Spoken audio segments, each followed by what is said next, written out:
अजिबात त्या गोष्टी होत नाही. महाराज सांगतात हे इंद्रिया एवढ्या इंद्रियाच्या अधीन नव्हता, त्याला आपल्या वश मध्ये करता यायला पाहिजे. महाराज म्हणतात निवृत्ती काळी सर्व माया थोडी इंद्रिया सवडी लपू नको. कारण असं कोणीच नाही का मनुष्य काय नाशवंत आहे, शाश्वत अजिबात नाही.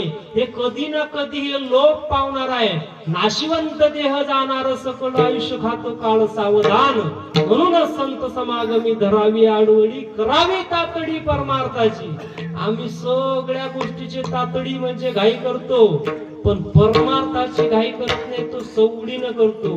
बाकीचे सगळे विषय आवडीनं करतो, परमार्थ आपल्या आपल्या सवडीनं करतो. महाराज म्हणतात तसं अजिबात नाही. करावी तातडी परमार्थाची. तातडी करता यायला पाहिजे. कारण कितीही चांगला माणूस असला तर मेल्यानंतर असं म्हणत नाही का चांगला गाड्या दिसायले राहू द्या बरेला घरात, अजिबात म्हणत नाही. सगळ्यात पुढे घराच्या बाहेर काढण्याची घाई कोणाला असते? घरच्याच लोकांना असते. म्हणतात का पाहुण्याला जायला उशीर होईल, लवकर काढा.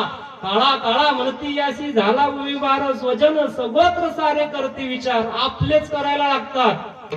सहज जण घेऊन जातात आणि जातात जाता जाता रस्त्यानं निघत जातात. चार जने मिलन गडी बनाई चला काठ की डोली. चारों ओर आग जला दी फूक दी जैसे हुई. कंचन जैसी काय जल गई कोई नाया पासा. कांचनासारखी काय असते जळून जाते. घास केश जले जैसे हाड जले जैसे बन की लकड़िया. केश जले जैसे घासा.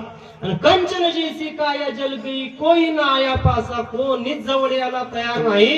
किती चांगला माणूस